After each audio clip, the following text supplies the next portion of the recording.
temelj za razbijanje Jugoslavije 1991. godine je donet na, ono što sam pomenuo malo pre, znači 1928. godine na 4. kongresu Komunističke partije Jugoslavije u Drezdenu.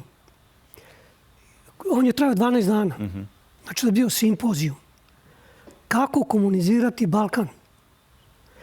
I zaključili su da je osnovna prepreka za komuniziranje Balkana Srbija. Uvek bila, da vam kažem. Srbija. I vi ste sad ovako, puno toga, da kažem, moram, pošto nam je negde kraj emisije, pa sad, da ne bude da vam ne dam da kažete, evo, završite rečenicu, pa želim da objasnim nešto vezano za knjigu.